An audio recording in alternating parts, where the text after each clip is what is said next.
사랑이 많으신 하나님 아버지 감사합니다. 오늘도 많은 성도님들께서 성경을 읽고 문제를 풀고 또한 해설 강의까지 듣게 하시니 감사드립니다. 하나님을 알아갈 수 있게 도와주시고 하나님의 뜻을 깨닫는 좋은 시간 되게 도와주시옵소서. 무엇보다도 지식이 쌓일수록 겸손해지기를 소망하며 예수 그리스도의 이름으로 기도합니다. 아멘. 네, 성경 퀴즈 이제 욥기 29장부터 시편 10장까지인데요. 먼저 1번 문제부터 바로 시작하겠습니다. 내가 땡땡하던 날과 같이 지내기를 원하노라. 그때는 하나님이 내 장막에 기름을 발라 주셨도다. 욥기 29장에 이제 가로 넣겠죠. 정답은 원기왕성입니다. 원기왕성. 근데 제가 문제 옆에 29장 옆에 제가 이렇게 회상장, 그래서 이 장은요, 29장은 회상하는 장면이 기록된 장이에요. 그래서 회상장입니다. 욥기가 27장까지 해서 새 친구들과의 변론이 끝이 나요. 이제 더 이상 다람쥐 쳇바퀴 돌듯이 너가 죄가 있으니까 벌 받는 거 아니냐, 잘 생각해봐라. 엘리바스는 하나님은 모든 사람이 하나님 앞에 불의할 수밖에 없다. 그 측면에서. 그 다음에 빌닷은 하나님의 공의가 절대 굽어질 수 없다라는 측면에서. 그리고 소발은 하나님의 뜻을 다 알 수 없다는 측면에서 욥에게 계속 그렇게 이야기를 했거든요. 그런데 이제 결국 변론하고 질문하고 변론하고 질문하다가 결국 끝이 나고 욥이 욥기 28장에서 지혜에 대해서 쭉 설명해요. 지혜가 무엇인지, 이거 뭔가 욥기가 하고 싶은 말이죠. 그리고 나서 29, 30, 31장은요, 어찌 보면 분위기상 욥기의 클라이막스예요. 뭐냐, 이제 욥이 자신의 삶을 하나님 앞에 다 토로하는 장이라고 보시면 돼요. 그때 가장 먼저 하는 게 뭐다? 회상이에요. 내가 지금 이렇게 고통스럽는데 내가 예전엔 안 그랬던 것 같은데, 내가 예전에 잘 살았는데, 과거에 지난 세월 하나님이 나를 보호하시던 때가 있었는데, 그때 자신이 누렸던 번영과 행복들을 생각하기 시작합니다. 그리고 뭔가 나를 우대했던 사람들, 나를 우러러봤던 사람들, 존경했던 사람들이 그렇게 많은데 라고 이야기를 해요. 또한 내가 왜 그렇게 잘 나갔었는지 그 이유에 대해서도 설명하는데요.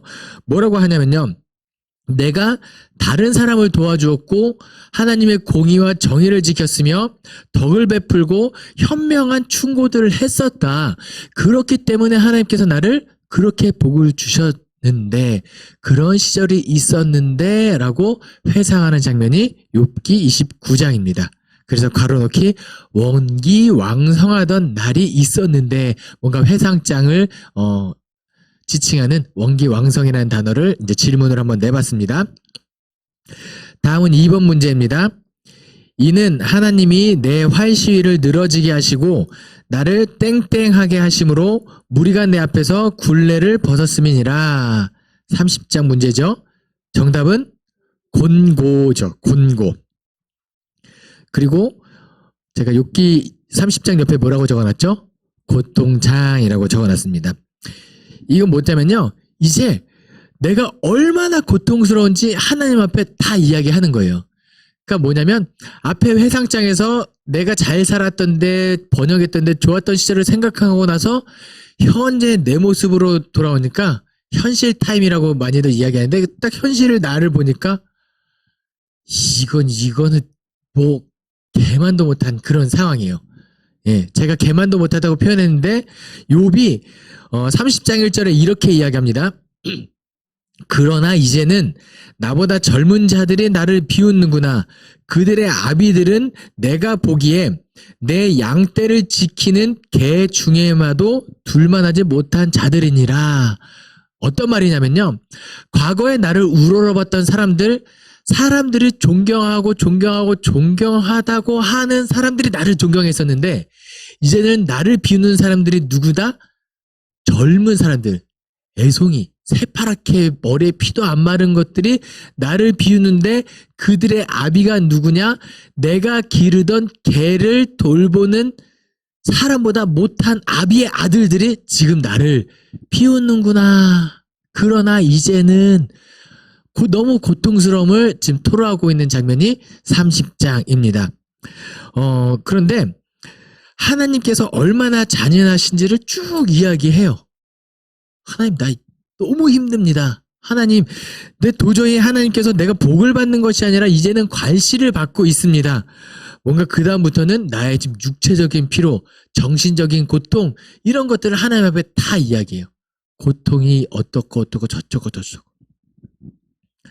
그래서 이 2번 문제에서 하나님께서 나를 곤고하게 하시는구나.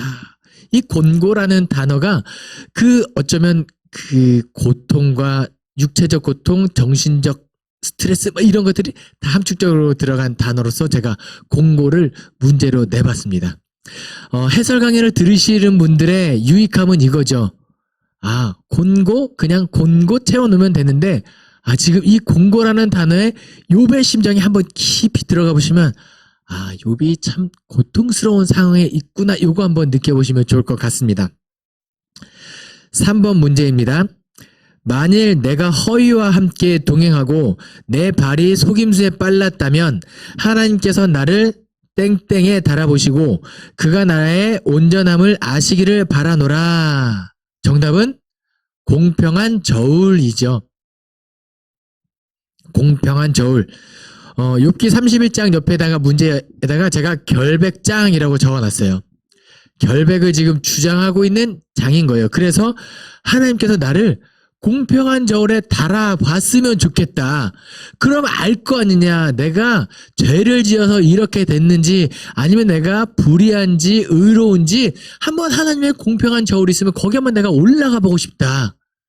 그럼 나는 기울어지지 않을 거야 라고 자신 있게 이야기하고 있는 장면이에요. 공평한 저울. 그런데요, 보세요. 욥이 이야기합니다. 뭐라고 이야기하냐면 만일 이런 얘기를 많이 써요. 31장에 만일 내가 뭐뭐 했더라면, 내가 뭐뭐 하지 않았더라면, 그렇다면 내가 벌을 받는 게 맞는데 나는 그렇지 않다는 거예요. 내가 육체의 정욕을 따르는 사람이었더라면 내가 벌을 받는 거고, 내가 사회적인 약자를 돌아보지 않았더라면 내가 벌을 받는 게 마땅하고, 사람을 향하여 부정직하거나 불공평했더라면 내가 벌을 받는 게 마땅한데 나는 그렇지 않다는 거예요. 그런 적이 없다. 그리고 마지막에 자신 있게 뭐라고 이야기하냐면 누구든지 고소장을 써도 좋다. 하나님께 고소장을 써도 좋다. 좀 강하게 어조하죠. 어쩌면 또 하나님 앞에 너무 건방진 거 아닌가 싶은 마음도 들어요. 이게 그죠? 되게 마음이 불편하셨죠. 네. 아니 우리 목사님이 지금 너무 과격하게 표현한 거 아닌가? 그런데 잘 생각해 보세요. 큰 그림 안에서 지금 욥은 무엇을 지키고 있는 중이냐면 온전함을 지키는 중이라는 거예요. 네. 그래서 우리가 내가 너무 아픈데 하나님 앞에 예의를 차려서 하나님 아파요 이러지 마요. 정말 아파 죽겠다고 하나님 이렇게 이야기해도 되는 거예요. 어떤 건지 알겠죠? 예. 욥이 지금 그 과거를 회상하고 고통스러운 현재를 직시하고 아무리 봐도 나는 잘못한 게 없는데 하나님 나 결백하지 않나요? 그 심정으로 욥이 쭉 이야기하고 있는 거예요. 이게 클라이막스예요. 이제 욥의 변론의 모든 욥이 하고 싶은 얘기는 이제 다 끝이 난 거예요. 그럼 이제 누가 등장해야죠? 원래는 문맥상 하나님이 나타나셔야 돼요. 네, 다 듣고 하나님이 나타나셔야 되는데 이제 4번 문제. 욥기 32장부터 37장은 누가 하는 말인가요? 정답은 엘리후입니다. 31장까지 다 끝이 나고 32장부터 37장까지 누가 나오냐면 엘리후가 등장해서 이야기를 하기 시작합니다. 왜 엘리후가 하나님이 나올 타이밍인데 왜 엘리후가 나왔을까? 지금 욥은요 감정적으로 굉장히 격양돼 있는 상태예요. 우리 그거 알거든요. 내가 화가 머리끝까지 났는데 순간 누가 아닌데 그거 지금 너가 잘못하고 있는 거야 얘기하면 듣고 맞네 그 사람이 오라도 화가 머리끝까지 나면 안 들어와요. 그러니까 하나님이 등장하기 전에 엘리후라는 사람이 한번 완충작용을 한번 합니다. 엘리후가 아마 욥의 세 친구들과 욥과의 대화를 쭉 다 들어보고 이야기를 하기 시작하죠. 5번 문제입니다. 엘리후가 지금까지 말을 하지 않은 이유가 무엇인가요? 1번 지혜가 부족해서, 2번 다른 사람보다 연소하여서, 3번 욥을 불쌍히 여겨서, 4번 말할 기회가 없어서. 네, 정답은 연소하여서. 내가 나이가 어리기 때문에. 예. 성경 퀴즈 지금까지 해서 처음으로 나온 객관식 문제였죠. 예. 근데 내가 그동안 다른 사람보다 나이가 어려서 가만히 듣고만 있었는데 듣다 보니 카가 아닙니다. 약간 이런 이야기를 해요. 근데 이렇게 막 예의 없게 이야기하진 않았을 거예요. 그동안 예를 쭉 차렸기 때문에 어린 자신이 예의를 차리고 있었지만 이제 말을 하지 않고는 도저히 견딜 수가 없습니다. 왜 말을 하지 않고 견딜 수 없냐면요. 어린 자기가 보기에 판단해서 비판하는 게 아니에요. 32장에 뭐라고 이야기하냐면요. 하나님의 영이 나에게 말할 것을 주셨는데 내가 어찌 말을 하지 않을 수 있습니까? 라는 측면에서 이야기를 해요. 지금까지 욥기 전체적인 흐름은요. 욥의 친구들과의 대화는 이렇게 흘러갔어요. 잘 생각해봐라. 죄가 있으니까 너가 지금 저주받는 모습이다. 죄가 있기 때문에 저주받는다. 아니다. 나는 불의를 저지른 적이 없다. 우리가 하나님의 뜻을 모르기 때문에 계속 이 다람쥐 쳇바퀴처럼 하는데 이 엘리후는요. 무엇을 이야기하냐면 고난이 원인과 결과의 측면에서 해석하지 말고 고난이 주는 유익의 차원에서 다시 한번 생각해보자. 하나님의 뜻을 우리가 다 알 수 없는데 이제 나중에 가면 하나님이 다 알 수 없다가 욥기의 결론인데 그 결론에 다다르기 전에 엘리후가 이야기하고 있는 거예요. 한번 고난 가운데 우리가 무엇을 기도할까요? 하나님께 나의 고통을 토로하고 하나님을 직시하고 하나님께 본질적으로 하나님께 더 나아가는 존재가 나는 되는 그런 측면이 있진 않을까요? 라고 엘리후가 이야기합니다. 예. 물론 이야기를 듣고 32장부터 37장까지 쭉 읽어도 잘 모르겠는데요 하실 수도 있어요. 그런데 엘리후가 하고 있는 말은 지금 당신들이 이야기하고 있는 것은 뭐 타당하기도 하지만 잘못된 것도 분명히 있습니다. 이런 측면에서도 우리가 하나님의 뜻을 다 알 수 없기 때문에 이렇게 이야기해야 합니다. 그리고 욥의 잘못에 대해서도 지적을 해요. 뭐냐면 어떻게 당신은 계속 내가 불의하지 않다고만 장담합니까? 어떤 측면이냐면 속죄 하나님께 범죄했을 때 하나님께 제사를 드리잖아요. 나의 죄를 속하는 제사를 드리는데 두 가지 제사가 있다고 말씀드린 적이 있을 거예요. 속죄제와 속건제. 속건제는 내가 도둑질했을 때 그것을 배상함과 동시에 나의 죄를 사하는 제사가 속건제예요. 눈에 보이는 죄가 있을 때. 욥의 차원에서는 속건제 드릴 게 없죠. 근데 속죄제는 뭐예요? 하나님 앞에 섰을 때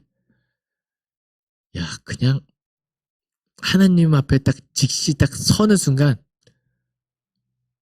베드로가 예전에 이렇게 고백해요. 예수님이 딱 왔을 때 주여 나를 떠나소서 나는 죄인이로소이다. 그 차원에서 우리가 죄를 고백할 수 있거든요. 근데 욥은 그런 차원의 이야기는 하지 않은 것을 엘리후가 책망하긴 합니다. 그런데 그럼 엘리후가 하나님이냐? 아니에요. 엘리후가 하나님 다른 친구들과 마찬가지로 하나님처럼 완전한 존재가 아니라는 것은 어떻게 나오냐면 욥의 고통의 자리까지 엘리후가 나가지 못해요. 그 친구들은 모여서 일주일 동안 애곡하고 말도 못하다가 이제 겨우 운을 띄었는데 엘리후는 그 자리까지 가지 못해요. 뭔가 어조가 좀 세고 욥의 고통을 헤아리지 못하는 차원에서 계속 이야기하고 있는 모습을 볼 수 있어요. 그래서 32장부터 37장까지를 읽으시면서 아이 버릇없는데? 뭔가 이거 이렇게 힘든 사람한테 어떻게 이런 말을 할 수 있지라는 느낌을 받으셨다면 굿. 너무 성경 통독을 잘하신 거예요. 예. 그럼 또 이런 생각이 들죠. 목사님 저는 성경 통독하면서 그 마음에 안 들었는데요. 그러면은 이 마음을 갖고 다시 한번 읽으시면 돼요. 예. 그래서 엘리후가 어떤 측면에서 32장부터 37장까지 이야기하는지 알 수 있었으면 좋겠습니다. 6번 문제입니다. 그러므로 사람들은 그를 땡땡하고 그는 스스로 땡땡 높다 하는 모든 자를 무시하시느니라. 정답은 뭐죠? 경외, 지혜. 그러므로 사람들은 그를 경외하고 하나님을 경외하고 하나님은 그는 스스로 지혜롭다는 모든 자를 무시하시느니라. 무시라는 단어에 너무 기분 상하지 마시고요. 나보다 하나님이 언제나 지혜롭다 이 측면을 받아들이시면 좋을 것 같습니다. 욥기의 결론이죠. 엘리후를 통해서 욥기 전체의 결론을 한 번 더 맺어주고 있는 거예요. 그러니까 엘리후가 하나님이 등장하기 전에 그 새로운 측면에서 욥 세 친구의 대화를 쭉 정리해주고 새로운 측면도 이야기하면서 결론이 뭐예요? 사람들은 그를 뭐 해야 된다? 경외해야 한다. 욥기 1장에서 하나님이 욥을 평가했던 욥은 어떤 사람이었더라? 온전하고 정직하고 하나님을 경외하며 악에서 떠난 자였더라. 너희는 마땅히 이런 사람이 되어야 한다라는 것을 엘리후 마지막 27장에서 한 번 더 언급해주고 있는 거예요. 우리는 마땅히 사람들은 하나님을 경외해야 한다. 그리고 그는 스스로 지혜롭다 하는 자들을 모두 무시한다. 그냥 불특정 다수 다 무시하는 게 아니고요. 어떤 사람을 무시한다고요? 스스로 지혜롭다 하는 자들. 교만하고 자기가 그런 사람 우쭐대고 잘난 척하고 마치 자신이 모든 것을 통달했다고 하는 그런 사람들을 하나님께서 보시면 네 가소롭죠. 예, 얼마나 지혜로워야. 자, 사람이요 공부를 엄청 많이 하면 그 어떤 분야에서 파고 막 더 파고 하면은 무엇을 깨닫는지 아십니까? 내가 모르는 게 참 많다라는 걸 깨닫습니다. 그럼 저하고 똑같네요. 그죠? 어차피 나도 모르고 그렇게 연구를 해서 모르는 것. 네. 근데 이왕이면 우리가 다 하나님의 뜻을 알아가려고 노력하면서 내가 모르는 게 많구나. 그럼 그게 은혜예요. 왜요? 거기서 다시 시작하면 돼요. 또 거기서 하나님의 뜻을 알아가고. 그러니까 우리가 교만할 틈이 없는 거죠. 하나님의 지혜가 우리보다 더 훌륭하고 우리는 다 알 수 없다가 욥기의 핵심 주제. 그래서 문제를 한번 내봤습니다. 7번 문제입니다. 여호와께서 어디 가운데에서 욥에게 말씀하시나요? 정답은 폭풍우. 폭풍우. 폭풍에 어떤 의미가 있을까요? 폭풍우는 그냥 이제 하나님의 등장을 뭔가 극적인 등장을 나타내는 효과 이외에 어떠한 의미가 있진 않습니다. 그러니까 이제 드디어 하나님께서 이 땅에 나타나실 때 어떻게 나타날까? 예수님의 재림의 때 그 데살로니가 전서면 천사들의 나팔 소리와 호령과 지진과 많은 것들이 있잖아요. 그런 느낌을 한번 또 여기서 살리고 있는 것 같습니다. 폭풍우인데, 그러니까 폭풍우라고 여기 기록되어 있지만 우리가 그 상상할 수 없는 그 하나님의 거룩함, 하나님의 그 광대하심 이 가운데 하나님이 임재하고 있다라고 그 심상을 가지시면 좋을 것 같아요. 하나님께서 폭풍 가운데 드디어 38장에 하나님께서 등장하시는 거죠. 그리고 38, 39, 40, 41장에 거쳐서 하나님께서 욥에게 쭉 말씀하세요. 결론을 말씀드리면 너희는 모른다. 다 알 수 없다. 차마 이게 불경스러워 하나님께 내가 이렇게 표현해도 되나 싶은 마음이 있어서 하나님께서 사탄과 이야기하시다가 하나님이 사탄과 내기하다가 욥이 이렇게 고난받았는데 하나님께서 등장하셔서 너는 다 몰라. 이렇게 말씀하시면 너무 서운할 수도 있죠. 그런데 욥이 하고 싶은 얘기는 정말 우리가 알 수 없는 하나님의 뜻이 있다는 거예요. 욥이 정말 그 하나님과 사탄이 내기했기 때문에 고난을 당했을까? 그건 어쩌면 표면적인 이유일 수 있고 우리는 몰라요. 예. 근데 사실 욥이 고난을 당하면 안 되는 좋은 사람이었다는 그 욥의 입장. 어쩌면 우리는 인간이기 때문에 욥의 마음에 더 쓰일 수 있어요. 그런데 우리가 지금 준비해야 될 마음이 뭐냐면은 하나님의 뜻을 우리가 다 알 수 없는데 그 가운데 고난이 찾아왔을 때 우리가 어떻게 대처해야 할까예요. 예. 근데 욥은요 어떻게 대처했죠? 끝까지 온전함을 지켰더라. 하나님께서 나타나셔서 너가 뭘 아느냐? 사람은 다 알 수 없다라고 이야기했을 때 욥이 어떻게 고백하죠? 8번 문제입니다. 내가 주께 대하여 땡으로 듣기만 하였사오나 이제는 땡으로 주를 배웁나이다. 정답은 귀로 듣기만 하였사오나 이제는 눈으로 주를 배웁나이다. 인간적인 판단에 그동안 나의 수준은 귀로 하나님의 음성을 겨우 듣는 수준이었는데 이제 하나님을 직접 보니까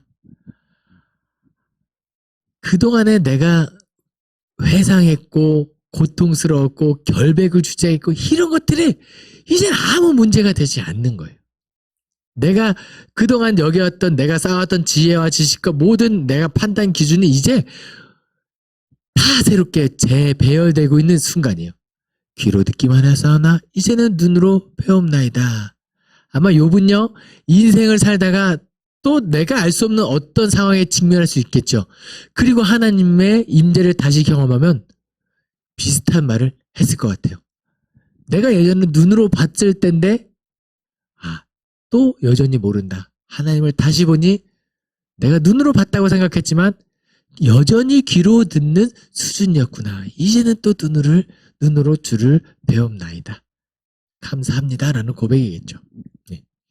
그래서 욥기 42장에 욥이 회개하며 이야기하고 있는 장이에요. 이게. 네. 처음 나오죠. 욥의 회개. 그동안의 논쟁과 이런 걸 봤을 때 욥은 의인이고 고난받으면 안 되는 사람이었고 자 흘러가는 내용의 흐름상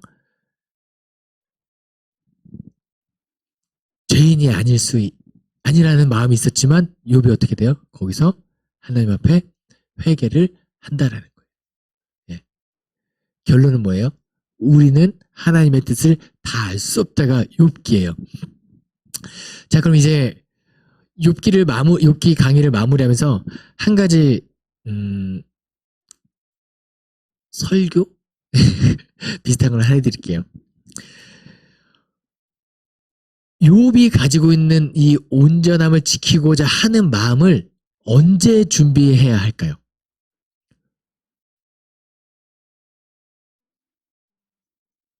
주님 오시기 전에.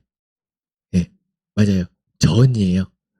오시기 전에, 고통이 찾아오기 전에 건강할 때예요. 내가 그것을 지금 건강할 때 이런 마음을 준비해두지 않잖아요. 고난이 찾아왔을 때 고난이 찾아왔네. 온전함을 지키려고 이제 준비해야지 하면 늦는다는 거예요. 오늘을 온전함을 지키기 위하여 애쓰고 살아가고 하루하루 그렇게 살아가다가 불현듯 하나님의 고난이란 말보다는 하나님의 시험이 찾아왔을 때 그것을 감당할 수 있는 거라는 거죠. 아브라함이 하나님을 믿으니 여호와께서 하나님이 그를 의롭다 여기셨고 그런 중간에 그렇게 하나님을 신뢰하는 과정 속에서 어떤 시험을 맞이하죠? 내 아들 이삭을 바쳐라. 그러면 이겨내는 거예요. 그 시험을 통과할 힘이 그 전에 준비했던 힘이 얼마나 되느냐에 따라서 고난을 통과할 힘이 생긴다라는 거죠. 아무쪼록 욥기를 읽으시고 또 성경 퀴즈를 읽고 해설 강의를 들으시는 분들 아마 건강한 상태일 거예요. 육체적으로도 영적으로도 많은 것으로 건강한 상태입니다. 그때 준비하고 혹 지금 나에게 건강을 주신 이유가 나보다 약한 자들을 돌아보라는 하나님의 뜻일 수도 있으니 이것까지 잘 생각해서 욥기를 마무리할 수 있었으면 좋겠습니다. 다음 9번 문제입니다. 이제 시편이죠. 산 넘어 산입니다. 욥기 했는데 이제 시편이 나왔어요. 시편도 강의하기가 너무 어렵습니다. 네, 하지만 해보겠습니다. 9번 문제. 오직 여호와의 땡땡을 즐거워하여 그의 땡땡을 주야로 묵상하는도다. 공통으로 들어가는 말은 무엇인가요? 율법입니다. 율법이죠. 시편 1편에 나오는 단어예요. 시편 1편이 어떻게 시작하죠? 복 있는 사람은 악인의 길을 따르지 아니하며 쭉쭉쭉. 그리고 3절에서 악인들은 그렇지 아니하미로다. 그렇게 이야기하는데요. 여기서 복 있는 사람과 악인을 나누는 기준은 율법이에요. 성경의 핵심 키워드 중에 하나인 거죠. 율법. 그래서 구약 성경은요. 창출, 레민신, 창세기, 출애굽, 레위기, 민수기, 역사서, 모세, 오경 이걸 율법이라고 이야기하거든요. 이렇게 한 단락으로 나누고 그 다음에 여호수아, 수살룻, 삼상아, 왕상, 왕아, 대상, 대하, 스느에까지 해서 뭔가 역사서로 구분해요. 그 다음에 예언서로 구분하고 시가서 이렇게 쭉 구분하는데 우리가 가지고 있는 개역 개정 말고 구약 성경만 갖고 있는 책들은 이 구분에서 제일 처음에 어떤 단어를 꼭 등장시키냐면 율법을 등장시켜요. 왜요? 그게 그만큼 중요하다라는 거예요. 사람이 하나님의 말씀을 기준하여 좌로나 우로나 치우치지 않고 여호와를 경외하며 살아가는 것이 중요하고 말씀을 읽으며 그렇게 삶을 살아내라. 이것을 성경은 말하고 싶기 때문에 율법이라는 단어가 꼭 책이 시작할 때 등장합니다. 시편 1편에 율법이라는 말이 등장하는 이유는 이 시편의 또 1편은 다윗이 쓴 시편은 아니에요. 그러면은 어찌 보면 시편의 절반 이상을 다윗이 썼는데 그리고 시편의 권위가 다윗에게 있다면 1편이 딱 등장할 때 다윗이가 나오면 좋은데 그렇지 않아요. 뭔가 1편에 저자를 알 수 없고 복 있는 사람이 이야기고 율법을 이야기한다는 것은 그만큼 성경에서 율법이 중요하기 때문이죠. 이제 아마 시편을 다시 한번 읽으시면 복 있는 사람은 여기서 의미 있게 시작해서 율법에 눈이 한 번 더 가게 될 거예요. 예, 그렇게 볼 수 있었으면 좋겠습니다. 예, 1편을 어떻게 막 이거는 3, 4조 운율은 어떻고 이런 거는 잘 저는 뭐 시인이 아니기 때문에 설명하는 건 좀 어렵습니다. 자, 10번 문제. 시편 3편은 누구로부터 피할 때 지은 시인가요? 정답은 압살롬입니다. 압살롬이 누구냐? 다윗의 셋째 아들이거든요. 다윗의 셋째 아들인데 자신의 친누이가 이복 형제 첫째 아들 암논에 의하여 겁탈당하고 이제 그런 것을 슬퍼하며 암논을 죽이고 저기 헤브론으로 도망을 쳐요. 헤브론에 가서 세력을 키우고 나중에 다윗을 반역하는 아들이 압살롬이거든요. 근데 우리가 시편을 읽을 때 압살롬으로부터 피할 때 지은 시다라고 하면은 이 시가 생중계라는 생각을 버리셔야 돼요. 어떤 느낌이신지 알겠죠? 그러니까 이거 어떤 측면에서 이야기하냐면 밖에서 다급하게 왕에게 이야기해요. 왕이시여, 지금 압살롬이 반역을 일으켜서 지금 성문까지 밀려 들어오고 있습니다. 피난해야 됩니다. 그럼 다윗이 그 부하들을 얘기하고 그래 빨리 도망가겠구나. 도망가면서 그 연필이랑 펜 좀 챙겨라. 이거 아닐 거예요. 그렇죠? 예, 다윗이 피할 때 느꼈던 감정과 이런 모든 것들을 피난길에 돌아와서 생각해보니 이것이었구나 라는 것을 다윗이 이야기하는 거예요. 근데요, 시편에는요, 질문 하나 드릴게요. 시편에는 막 밝고 쾌활하고 하나님을 찬양하고 화사한 분위기의 시들이 많을까요? 막 얼굴에는 수심이 가득하고 다크서클 막 내려오고 힘든 가운데 쓰여진 시가 많을까요? 의학시가 많아요. 예. 후자 쪽이 훨씬 많아요. 지금 3편도 마찬가지거든요. 그런데 여러분들께서 이제 시편을 읽으시다가 분위기가 암울해지면 어디를 주목하시면 좋냐? 끝부분, 마지막 부분을 주목해서 보시면 모든 그 의학시, 탄식시의 끝은 하나님을 찬양하는 것으로 끝이 납니다. 예. 근데 놀라운 것은 대부분의 찬양의 원리는 비슷해요.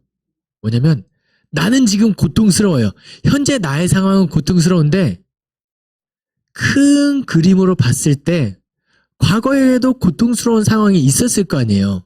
그런데 그 고통을 어떻게 극복했는지 보면 하나님이 나와 함께 하셨고 하나님이 이 모든 것을 극복하게 해 주셨구나.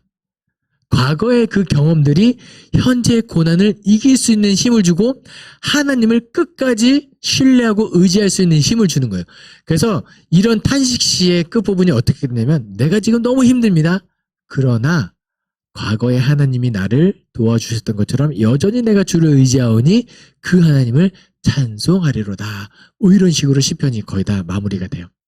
시는 그래요 원래. 예. 이런 것들을 힘든 거를 서술하는 걸로 끝나면 그건 시가 아니에요. 시가 맛이 나지 않습니다. 시는 항상 그 고난을 극복하고 나아가는 시로. 나중에 가면은 막 잔인한 시들도 막 나와요. 막 너무 힘들어서 원수들의 머리를 바위에다가 쪼개가지고 막 골수가 흘러나왔으면 좋겠어. 막 이런 시의 표현들도 있거든요. 내가 너무 힘드니까. 그런데 그렇게 힘든 순간에도 마지막 시는 늘 찬양으로 끝난다는 거. 압살롬을 피할 때 돌아와서 생각해 보니 그 자신을 쫓아간 아들을 죽일 수밖에 없는 아버지의 심정도 있지만 그런 것들 다 하고 여전히 나는 하나님을 찬양할 수밖에 없는 존재를 이야기하고 있는 시가 3편이라는 거. 다시 한번 또 해설 강의 들으시고 읽어보시면 의미가 새롭게 다가올 것 같습니다. 이렇게 욥기가 끝났고요. 시편이 다음 주에는 한 이틀하고 그 다음부터 이제 창세기로 넘어갈 거예요. 사순절이 시작되면서 조금 마음에 여유가 생깁니다. 시편 강의보다 이제 창세기 좀 내러티브가 있는 그런 강의를 준비할 수 있게 돼서 마음을 좀 돌리게 됐는데 아무쪼록 여러분들 사순절에도 성경을 읽어야 할 분량이 좀 많아지긴 해요. 힘들다. 좋은 거 아닙니까? 예수님의 고난을 묵상하기 좋은 분량이다 생각하시고 성경도 읽고 퀴즈도 푸시며 계속해서 하나님을 알아가는 우리 잠실자유교회 성도님들 되기를 소망합니다. 기도하겠습니다. 사랑이 많으신 하나님 아버지 감사합니다. 오늘도 부족한 종의 입술을 통하여 하나님의 말씀을 더 깊이 전할 수 있게 하시니 감사드립니다. 하나님의 뜻을 알아갈수록 삶의 자리에서 실천할 수 있게 도와주시고 하나님의 말씀을 기준으로 좌로나 우로나 치우치지 않는 그런 그리스도인 되게 도와주시옵소서. 어떠한 상황 속에서도 하나님을 향한 온전함을 지키기를 소망하며 예수 그리스도의 이름으로 기도합니다. 아멘.